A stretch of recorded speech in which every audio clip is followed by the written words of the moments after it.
بسم اللہ الرحمن الرحیم۔ آج ہم جوش ملی آبادی کو پڑھیں گے۔ جوش ملی آبادی، ان کی نظم پڑھیں گے آج ہم۔ مناظر سحر۔ جوش کا اصل نام شبیر حسن خان تھا، ملی آباد میں پیدا ہوئے، اسی نسبت سے ملی آبادی کہلاتے ہیں۔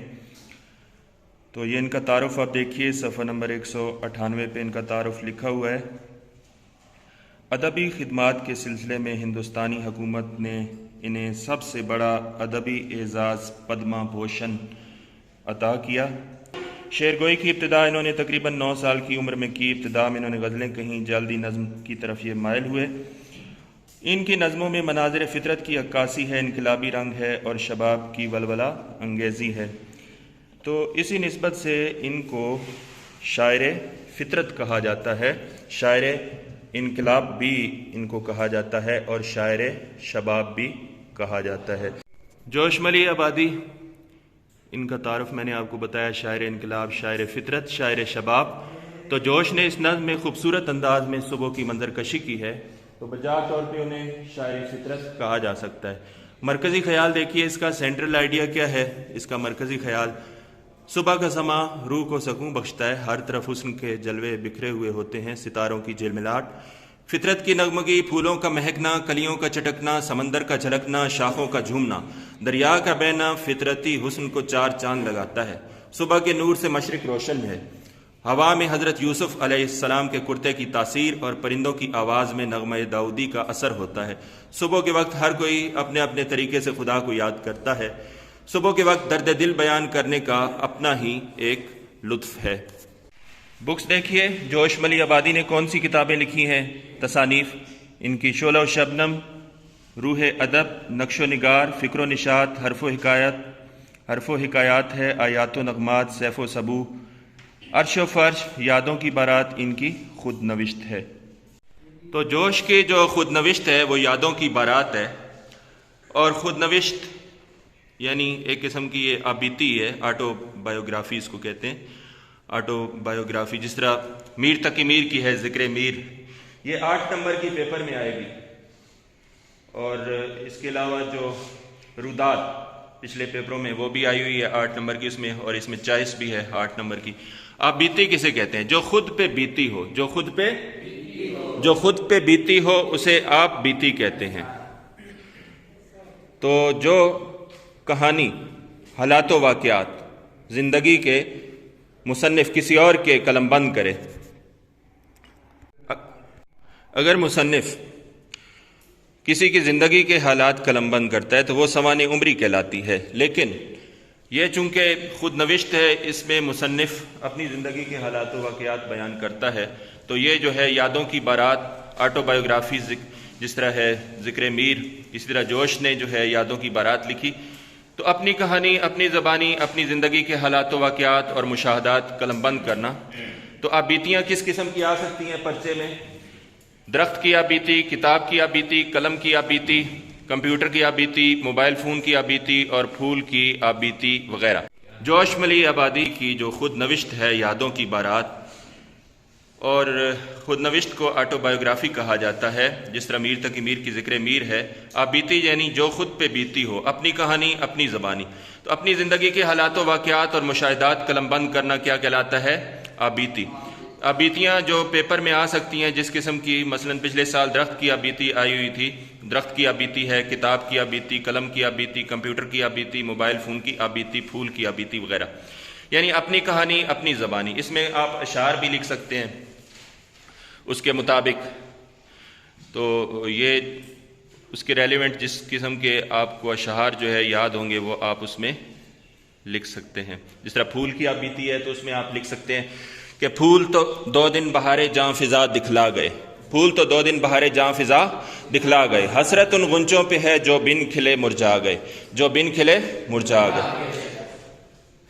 تو موبائل فون کا بھی دیکھیے، جس طرح ہر کوئی میوے خود کلامی ہے، ہاتھ بھی ہر کسی کے جکڑے ہوئے، فون ہے یا کوئی سزا ہے، یہ ایک دنیا ہے کان پکڑے ہوئے۔ تو اس قسم کے اشعار آپ اس میں لکھ سکتے ہیں۔ تو یہ جو ہے کتاب کی آبیتی، اور اس سے متعلق بھی آپ لکھ سکتے ہیں اسی طرح۔ تو ہم آتے ہیں جی اپنی نظم کی طرف۔ جوش ملی آبادی نے جو نظم لکھی ہے مناظر سحر۔ مناظر سحر نظم دیکھیے، شاعر انقلاب، شاعر شباب، شاعر فطرت جوش ملی آبادی نے اس نظم میں صبح کی منظر کشی بہت الفریب انداز میں کی ہے۔ اس کی ہیئت ہے مسدس۔ کون سی ہیئت ہے؟ ایسی نظم جس کے ہر بند میں 6 مصرے ہوں اسے کیا کہتے ہیں؟ مسدس، اور 5 ہو تو مخمس۔ مخمس اور مسدس یہ ہیئتیں اردو شاعری میں زیادہ چلتی ہیں۔ کیا روح فضا جلوہ رخسار سحر ہے، تازگی بخشنے والا روح فضا جلوہ تجلی رخسار سحر، صبح کا چہرہ گال کشمیر دلزار ہے، فردوس نظر ہے، ہر پھول کا چہرہ عرق حسن سے تر ہے، ہر چیز میں ایک بات ہے، ہر شے میں اثر ہے، ہر سمت بھڑکتا ہے رخ حور کا شعلہ، ہر ذرہ ناچیز میں ہے طور کا شعلہ۔ اب یہ تلمی ہے طور، کوہ طور جس پہ حضرت موسیٰ علیہ السلام پہ تجلی ہوئی تھی، مصر میں ہے پہاڑ۔ یہ پہلا بند دیکھیے، صبح کا جلوہ روح کو سکون دینے والا ہوتا ہے، ہر پھول شبنم کے قطروں سے حسین ہے، اور کہتے ہیں کیا روح فضا، کیا تازگی بخشنے والا جلوہ ہوتا ہے صبح کا۔ حسن کا استعارہ ہے کشمیر۔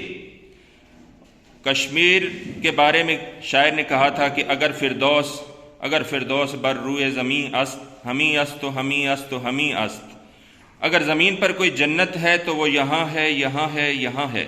کشمیر جنت نظیر، میرا جو خستہ دل ہے، ناتواں دل ہے، پریشان دل ہے، وہ کشمیر کی طرح گل و گلزار ہے، بہشت کی طرح نظر ہے، نگاہ ہے، فردوس نظر ہے۔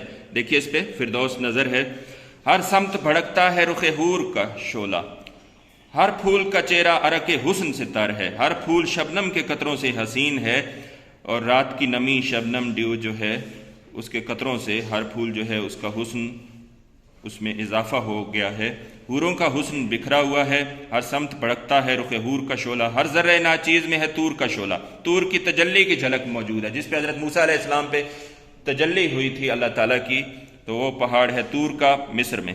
دوسرا بند دیکھیے جی، یہ پہلا بند آپ کو سمجھ میں آ گیا، ہر چیز میں ایک بات ہے، ہر شے میں اثر ہے، ہر شے میں ایک تاثیر ہے۔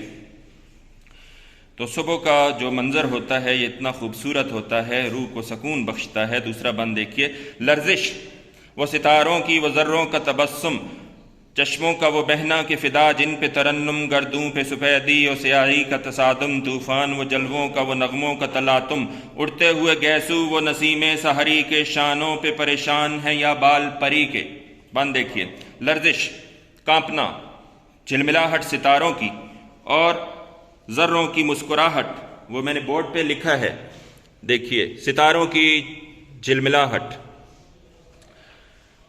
تو لرزش وہ ستاروں کی، وہ ذروں کا تبسم، ریت کے ذرے ان کا مسکرانا جب سورج کی کرنیں پڑتی ہیں ان پہ، چشموں کا وہ بہنا، چشموں کے بہنے کی صدا جن پہ نغمے بھی قربان ہوں، ترنم خوشلانی سر نغمہ۔ گردوں کسے کہتے ہیں؟ آسمان کو۔ گردوں پہ سفیدی و سیاہی کا تصادم، صبح جب سورج نکلتا ہے تو سفیدی اور سیاہی کا تصادم ہوتا ہے، اجالے اور اندھیرے کا ٹکراؤ ہوتا ہے، یہ منظر بہت خوبصورت ہوتا ہے۔ طوفان وہ جلووں کا، لیکن یہاں طوفان جو ہے وہ کثرت کے معنوں میں ہے۔ طوفان وہ جلووں کا، وہ نغموں کا تلاطم، نظاروں کا طوفان، کثرت اور نغموں کا جوش، اڑتے ہوئے گیسو زلفیں نسیم سحری کے، صبح کی ہوا کے، صبح کی ہوا کی زلفیں کسی پری کے کندھوں پر بکھرے ہوئے بالوں کی طرح نظر آتی ہیں۔ شانے کسے کہتے ہیں؟ کندھے، پریشان بکھری ہوئی۔ تو صبح کے وقت جو ہوا چلتی ہے اتنے خوبصورت انداز میں چلتی ہے۔ اچھا، یہ جو نظم ہے اسی قسم کی نظم آپ نے فرسٹ ایئر میں بھی پڑھی تھی نا؟ اس کا نام کیا تھا؟ جلوہ سحر، جلوہ سحر، اور وہ نظم تھی حفیظ جالندری کی، اور یہ ہے جوش ملی آبادی کی۔ اس میں بھی صبح کی منظر کشی کی گئی تھی، اس میں بھی صبح کی منظر کشی کی گئی تھی، تو بڑی پیاری منظر کشی اس میں انہوں نے خوبصورت انداز میں انہوں نے کی تھی منظر کشی۔ ستارے زرد ہو چکے، ستارے زرد ہو چکے، تو وہ بھی نظم جو ہے جلوہ سحر حفیظ جالندری کی۔ چراغ سرد ہو چکے، وہ ٹمٹما کے رہ گئے، یہ جھلملا کے رہ گئے، چلا ستارے سحر سنا کے صبح کی خبر۔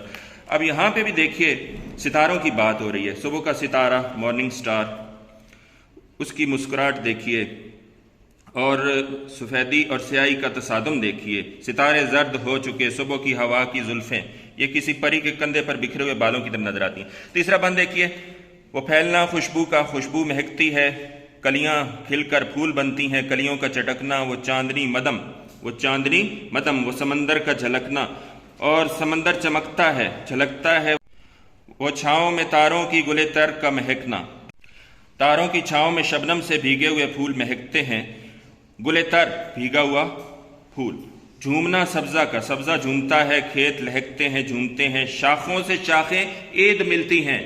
کتاب پہ دیکھیے یہ شعر جو شاخوں سے ملی جاتی ہیں شاخیں وہ اثر ہے، کہتی ہے نسیم سحری عید سحر ہے۔ عید سحر صبح کی عید، عید سحر کسے کہتے ہیں بھائی؟ صبح کی عید۔ تو صبح کی ہوا یہ آواز دیتی ہے، کیا آواز دیتی ہے؟ کہ یہ صبح کی عید ہے، شاخیں ایک دوسرے سے گلے ملتی ہیں، کتنا خوبصورت منظر ہوتا ہے وہ۔ تو پھول ہیں صحرا میں یا پریاں قطار اندر قطار، پریاں قطار اندر قطار، اودے اودے نیلے نیلے پیلے پیلے پیرہن، جس کو اقبال نے کہا تھا کہ سرخ رنگ کے، سیاہی مائل سرخ رنگ کے، بینگنی، ہر طرف جو پھولوں کی کثرت ہے۔ آخری بند دیکھیے جی، خنکی وہ بیاباں کی وہ رنگینی صحرا، وہ وادی سرسبزہ و تالاب مصفا، پیشانی گردوں پر وہ ہنستا ہوا تارا، وہ راستے جنگل کے وہ بہتا ہوا دریا، ہر سمت گلستان میں وہ انبار گلوں کے، شبنم سے وہ دھوئے ہوئے رخسار گلوں کے، ہر طرف پھولوں کی کثرت ہے جن کے رخسار شبنم سے دھلے ہوئے ہیں۔ پہلا مصرع دیکھیے، خنکی ٹھنڈک، بیاباں ویرانہ، ویرانے کی ٹھنڈک اور صحرا کی رنگینی خوبصورتی، اور وہ منظر سرسبز، وہ وادی سرسبز و تالاب مصفا، صاف ستھرا پانی، اور آسمان کے ماتھے پہ، گردوں آسمان کو کہتے ہیں، ہنستا ہوا تارا، وہ راستے جنگل کے وہ بہتا ہوا دریا۔ تو یہ حفیظ جلندری نے بھی اس کو جو ہے اپنی نظم میں یہی بات کی تھی۔ کیا بات کی تھی فرسٹ ایئر میں؟ چلا ستارہ سحر سنا کے صبح کی خبر، زمین پہ نور چھا گیا، فلک پہ رنگ آ گیا، تمام زادگان شب چمک چمک کے سو گئے، چمک چمک کے سو گئے، شرار آسمان شب دمک دمک کے سو گئے۔ تو یہ جو ہے اشعار، پوری نظم آپ نے فرسٹ ایئر میں پڑھی ہوئی ہے، اس میں اشعار بھی آپ اس میں لکھ سکتے ہیں جب تشریح آئے گی، سوالات بھی آئیں گے بند میں سے اور تشریح بھی آئے گی۔ شبنم سے وہ دھوئے ہوئے، شبنم کے قطرات سے، ہر طرف پھولوں کی کثرت ہے جن کے رخسار شبنم سے دھلے ہوئے ہیں۔ صفحہ نمبر 201 پہ آ جائیے، صفحہ نمبر 201 پہ دیکھیے، وہ روح میں انوار خدا، صبح وہ صادق، صبح صادق کا جو منظر ہوتا ہے، سورج نکلنے سے پہلے جو روشنی سی ہوتی ہے، صبح صادق کہلاتی ہے، وہ حسن جسے دیکھ کے ہر آنکھ کو عاشق، صبح صادق کے جلووں سے روح میں خدا کے انوار دکھائی دیتے ہیں، وہ روح میں انوار خدا، صبح وہ صادق، وہ حسن جیسے دیکھ کے ہر آنکھ کو عاشق، یہ ایسا حسن ہے کہ ہر آنکھ عاشق ہو جائے، ہر آنکھ عاشق ہو جائے، صبح کی سادگی۔ آگے دیکھیے، وہ سادگی جو انسان کی فطرت کے مطابق، انسان کی سادگی فطرت کے ہم آہنگ ہوتی ہے، اس طرح فطرت کی سادگی ہے اور قدرتی مناظر ہوتے ہیں، زریں سنہری، زریں وہ افق نور سے لبریز وہ مشرق، وہ نغمہ داؤد پرندوں کی صدا میں، پیراہن یوسف، وہ پیراہن یوسف کی وہ تاثیر ہوا میں۔ اب یہ میں نے آپ کو بتایا تلمیح کے بارے میں کہ تلمیح کیا ہوتی ہے، چند مخصوص الفاظ میں کسی تاریخی واقعے کو بیان کر دینا کیا کہلاتا ہے؟ تلمیح، کسی مذہبی روایت کی طرف اشارہ کر دینا۔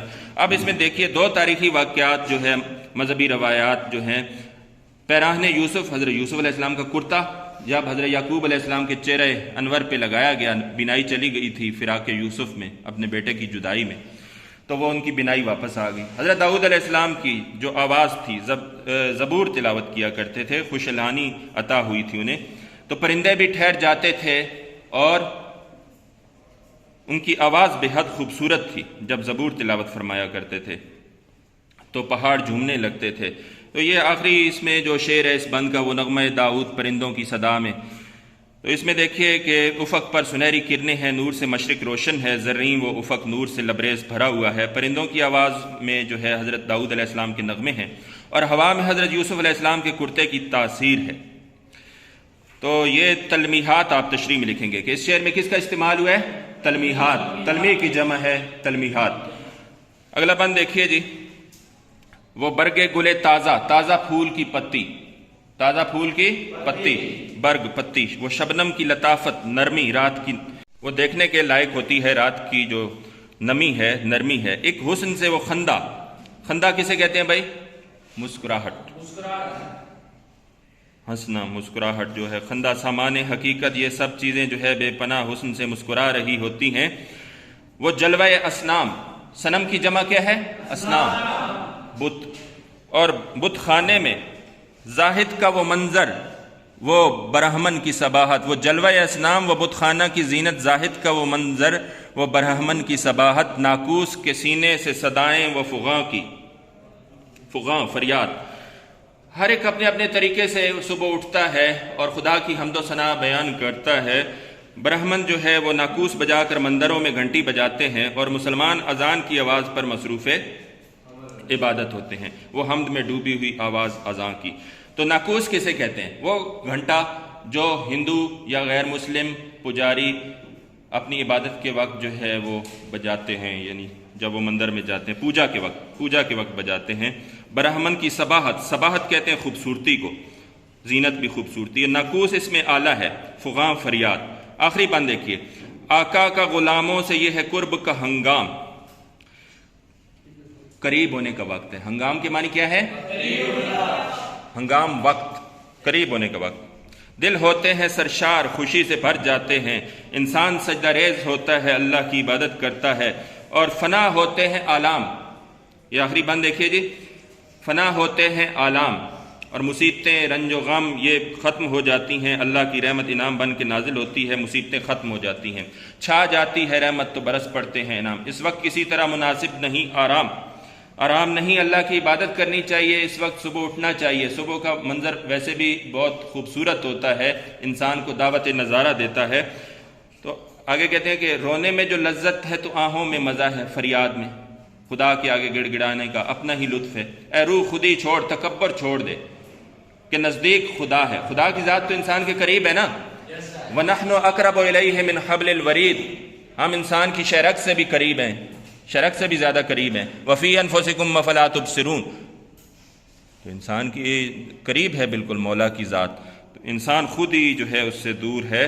انا پرستی چھوڑ دو، غرور و تکبر جو ہے یہ خدا کی قربت کا وقت ہے، اس سے فائدہ اٹھاؤ۔ اس وقت خود کو بے بس اور محتاج سمجھ کر بندے کا آقا کے سامنے گڑ گڑانے اور درد دل بیان کرنے کا اپنا ہی لطف ہے۔ یہ جو درد دل بیان کرنا ہے، یہ دیکھیے نا، رونے میں جو لذت ہے، تو مشق دیکھیے۔